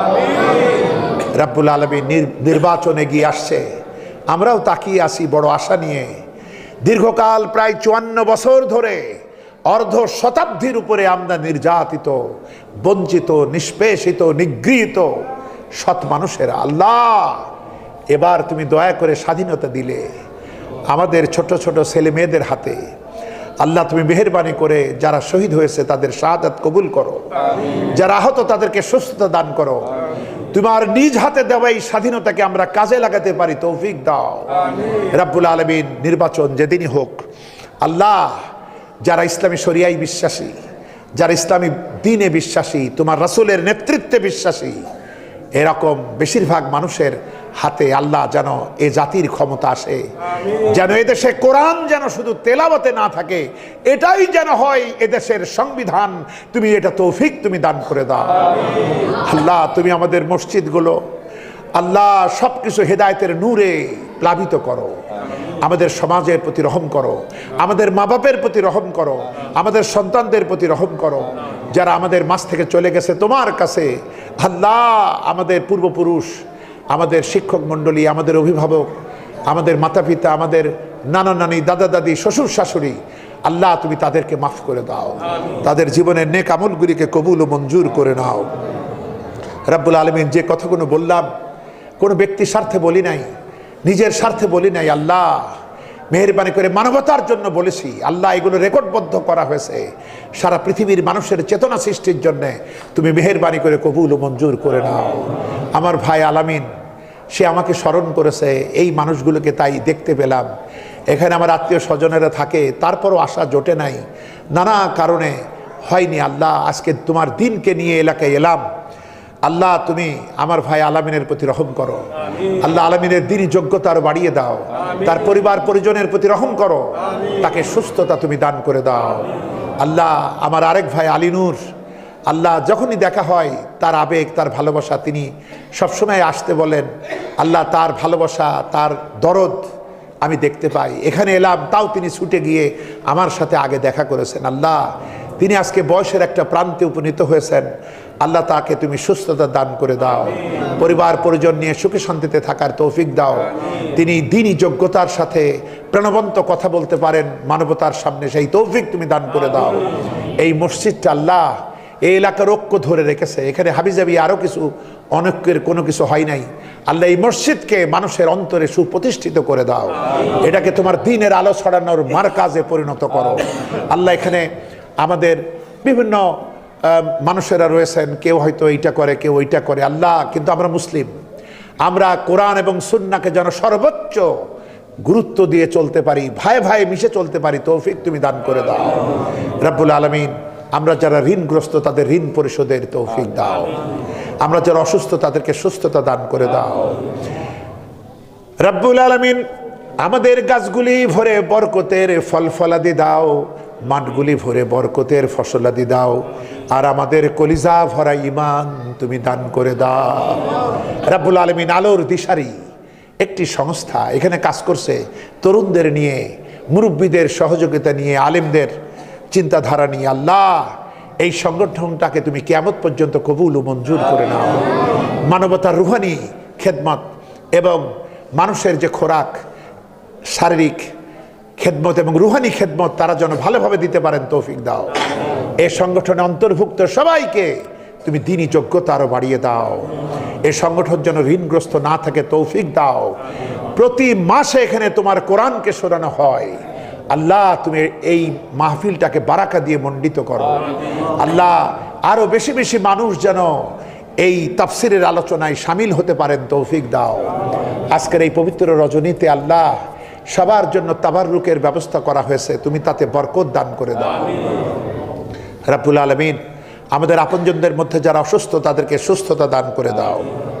রাব্বুল আলামিন, রাত যত বাড়ে দুনিয়ার অফিসগুলি ততই বন্ধ হয়, কিন্তু রাত যত বাড়ে তোমার রহমতের অফিস ততই খুলতে থাকে। ছোট্ট দুটি হাত তোমার রহমতের সামনে তুলে ধরেছি। আল্লাহ, আমরা কেউ যেন খালি হাত নিয়ে বাড়ি না যায়। ছোট ছোট বেগুনা মাসুম নিষ্পাপ বাচ্চারা, আল্লাহ তারা হইচই করে নাই, মুরব্বীদের মতো মনোযোগ সহকারে শুনেছে, বয়স্কদের চাইতেও তোমার গুণগান তারা চিৎকার দিয়ে করেছে। আল্লাহ, এই বেগুনা মাসুম, এই শিশু কিশোরদেরকে, এই তরুণদেরকে হজরতে খালিদের মতো, হজরত আলীর মতো, উমারের মতো, হাসান হুসাইনের মতো তোমার দ্বীনের জন্য কবুল ও মঞ্জুর করে নাও রব্বুল আলামিন। দাড়ি পাকা চুল পাকা ভাই বোনেরা হাত উঠিয়েছে। তুমি বলেছ দাড়ি পাকা চুল পাকারা যখন কান্দে হাত উঠায় তবে তাদের খালি হাত ফেরত দিতে তুমি শরম পাও। রব্বুল আলামিন, আমার এই বুড়া বুড়ি ভাই বোনদেরকে তুমি মাফ করে দাও। পরিবারে যারা অবহেলিত, সন্তান দেখে না, পুত্রবধূ জাগা দেয় না, আল্লাহ বৃদ্ধকালে ঠিক মতো ওষুধ জোটে না, আল্লাহ ওই মায়েদের উপরে, ওই পিতাদের প্রতি তুমি রহম করো। তুমি তাদের ডাক্তার হয়ে যাও, অবাধ্য সন্তানদেরকে বাধ্য করে দাও। পুত্রবধূরা যেন শাশুড়িকে নিজের মায়ের মতো মনে করতে পারে সেই তৌফিক তুমি দান করে দাও। মায়েরা যেন পুত্রবধূকে নিজের কন্যার মতো মনে করতে পারে সেই তৌফিক তুমি দান করে দাও। যারা নিঃসন্তানী তাদেরকে নেক সন্তান দাও। যাদের ঘরে, আমাদের যাদের ঘরে বিবাহযোগ্য মেয়ে আছে আল্লাহ, তাদেরকে যেন আমরা অতি সত্বর সৎপাত্রস্থ করতে পারি সেই তৌফিক তুমি দান করে দাও। আমরা যারা ঋণগ্রস্ত তাদেরকে ঋণ পরিশোধের তৌফিকটুকু দান করে দাও রব্বুল আলামিন। আমরা যারা অসুস্থ, অসুস্থতা দূরীভূত করে সুস্থতার নিয়ামত তুমি দান করে দাও। আসন্ন নির্বাচনে গিয়ে আসছে আল্লাহ, সব ধরনের মুনাফিকি থেকে, ধোঁকাবাজি থেকে, প্রতারিত হওয়া থেকে সমগ্র জাতিকে তুমি রক্ষা করো। যাদেরকে তুমি নেতৃত্বের যোগ্যতা দিয়েছো তাদের দিলে তুমি তোমার তাকওয়া বকশিশ করো, তোমার কিয়ামতের ভয় তাদের দিলে দান করো। আখিরাতের প্রতি ঈমান আমাদেরকে মজবুত করে দাও।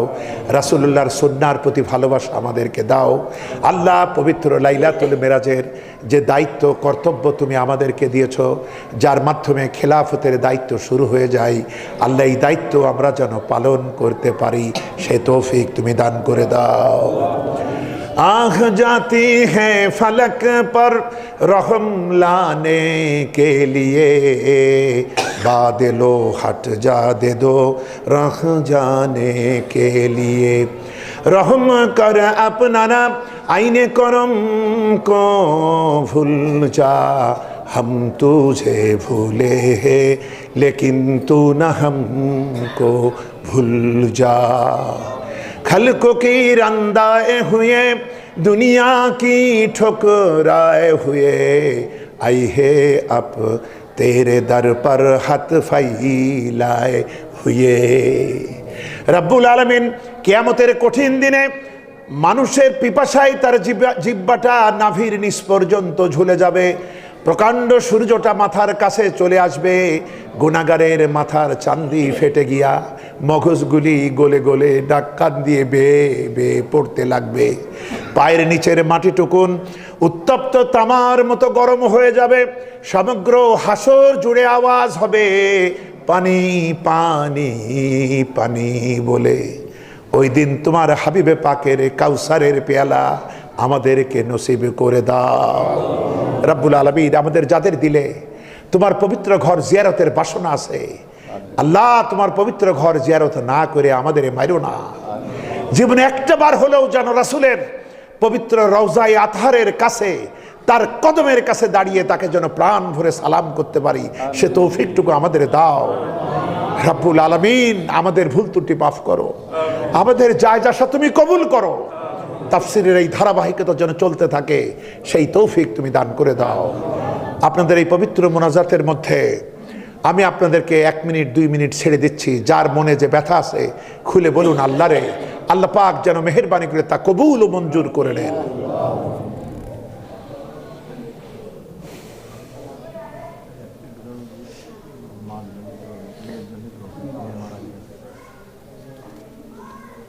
রব্বুল আলামিন, তোমার বান্দারা কি চাই তুমি ভালো জানো, তুমি মেহেরবানি করে কবুল করে নাও।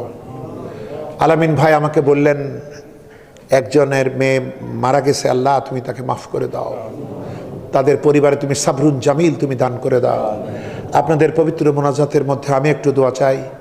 আমি আপনাদের ভাই, আপনাদের সন্তানের মতোই প্রতিবেশী। আল্লাহ পাক দিনের জন্য যত সামান্য যোগ্যতা দিয়েছেন আল্লাহ এটাকে যেন পূর্ণ করে দেন। এই জমিনে তোমার নিয়ামত হে রাব্বুল আলামিন। আল্লামা সাইদিকে আমরা পেয়েছিলাম, জালিমেরা তাকে বাঁচতে দেয়নি। আল্লামা সাইদির শাহাদাতকে তুমি কবুল করো, তার প্রতিটি খেদমতকে তুমি কবুল করো রাব্বুল আলামিন। তিনি যে জিহাদের ডাক দিতেন, তিনি যে শাহাদাতের স্বপ্ন দেখাতেন, তিনি যে হক কথা বলতেন, আল্লাহ এগুলো আমাদের আমল করার তৌফিক তুমি দান করে দাও।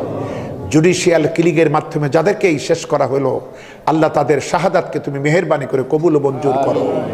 উসমান হাদি রাব্বুল আলামিন, আমাদের থেকে কম বয়সী একটা সন্তান, আমার দৃষ্টিতে সে ছিল আমৃত্যু মুজাহিদ এবং জিন্দা শহীদ। আল্লাহ গত পরশু তার কবরে গিয়েছিলাম, সেখানে দাঁড়িয়ে বিদ্রোহী কবি নজরুলের কবর জিয়ারত করলাম, উসমান হাদির কবর জিয়ারত করলাম। আল্লাহ অনেকক্ষণ নির্বাক হয়েছিলাম। যেই ছেলেটা সারা জীবন ইনসাফের দাবি করলো, ন্যায় বিচারের দাবি করলো, এখনো সেই বিচার আমরা দেখতে পাচ্ছি না। আল্লাহ তুমি শাসকদের কলিজায় তোমার ভয় দান করে দাও, বিচারপতিদেরকে ন্যায় ইনসাফ কায়েমে ভূমিকা রাখার তৌফিক দাও। উসমান হাদিকে যারা ষড়যন্ত্র করে যারা শহীদ করলো আল্লাহ তাদেরকে তুমি জাতির সামনে উলঙ্গ করে দাও। তার পরিবার পরিজন ইমানদার, তার ভাই বোন যারা রয়েছে দিনী ভাই, তার রক্তের, আমরা সবাই তার দিনী ভাই, এখন তার রক্তের আত্মীয়। আল্লাহ তুমি মেহেরবানি করে আমাদের সবাইকে শাহাদাতের এই তামান্না নিয়ে চলবার তৌফিকটুকু দান করে দাও রাব্বুল আলামিন। এই দেশটার স্বাধীনতা সার্বভৌমত্ব যেন টিকে থাকে কিয়ামত পর্যন্ত, সে তৌফিক তুমি দান করে দাও। প্রতিবেশী দেশ বারবার সবল মারে, আল্লাহ এদের সব ধরনের ষড়যন্ত্র থেকে আমাদের বাঁচাও। যারা এখন দেশ চালাচ্ছে তাদের দিলে তোমার ভয় জাগ্রত করো। যারা ধান্দাবাজ মতলববাজ আছে তাদেরকে প্রধান উপদেষ্টার পাশ থেকে সরায় দাও রাব্বুল আলামিন। প্রধান উপদেষ্টাকে বুঝবার তৌফিক দাও যে আমার বয়স হয়েছে, এখন আমার কিসের মৃত্যু ভয়, কিসের কার দেখে ভয়। সে যেন বিবেকের দাবি অনুযায়ী এই জাতির জন্য ইসলামের পথ পূর্ণরূপে পরিষ্কার করে যেতে পারেন, সেই তৌফিক তুমি দান করে দাও। এক কথায় যা আমাদের জন্য কল্যাণ তাই দাও, যা অকল্যাণ তা থেকে আমাদের বাঁচাও। রব্বানা তাকাব্বাল মিন্না ইন্নাকা আনতাস সামিউল আলিম ওয়া তুব আলাইনা ইন্নাকা আনতাত তাওয়াবুর রহিম। সুবহানা রাব্বিকা রাব্বিল ইজ্জাতি আম্মা ইয়াসিফুন ওয়া সালামুন আলাল মুরসালিন আলহামদুলিল্লাহি রাব্বিল আলামিন। লা ইলাহা ইল্লাল্লাহু মুহাম্মাদুর রাসূলুল্লাহ। আসসালামু আলাইকুম ওয়া রাহমাতুল্লাহ।